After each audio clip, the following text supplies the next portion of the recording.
മാസങ്ങളുടെ കാത്തിരിപ്പിന് വിരാമം. മൂന്നാർ മാട്ടുപ്പെട്ടി ഡാമിൽ വീണ്ടും ബോട്ടിംഗ്. വെള്ളമില്ലാതെ നിലച്ച ബോട്ടിംഗ് പുനരാരംഭിച്ചതോടെ സഞ്ചാരികൾക്കും ഇരട്ടി സന്തോഷം.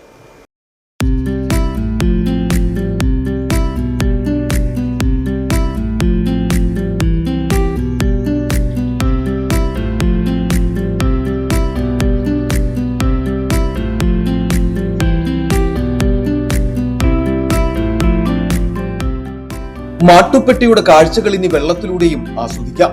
മാസങ്ങളായി നിലച്ചിരുന്ന മാട്ടുപ്പെട്ടി ഡാമിലെ ബോട്ടിംഗ് സർവീസ് പുനരാരംഭിച്ചു. ജലനിരപ്പ് കുറഞ്ഞതിനെ തുടർന്നാണ് ബോട്ടിംഗ് നിർത്തിവെച്ചിരുന്നത്. ഇതോടെ മാട്ടുപ്പെട്ടിയിലെത്തുന്ന സഞ്ചാരികൾക്ക് ഡാമിലെ ബോട്ടിംഗ് ആസ്വദിക്കാനാകാതെ നിരാശയോടെ മടങ്ങേണ്ടി വന്നിരുന്നു. മൂന്നാറിലെത്തുന്ന സഞ്ചാരികളുടെ പ്രധാന ആകർഷണങ്ങളിൽ ഒന്നാണ് മാട്ടുപ്പെട്ടി ഡാമും ഇവിടുത്തെ ബോട്ടിംഗ് സൗകര്യങ്ങളും.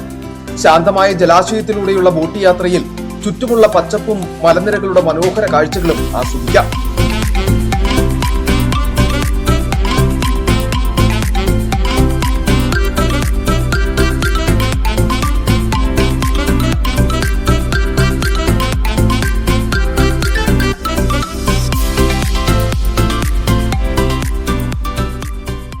ഇപ്പോഴിതാ ബോട്ടിംഗ് വീണ്ടും തുടങ്ങിയതോടെ മാട്ടുപ്പെട്ടിയിൽ സഞ്ചാരികളുടെ തിരക്കിനും ആവേശത്തിനും വീണ്ടും ചൂടേറി. നാളുകളായി കാത്തിരുന്ന ബോട്ടിംഗ് തിരിച്ചെത്തിയതിന്റെ സന്തോഷത്തിലാണ് സഞ്ചാരികളും.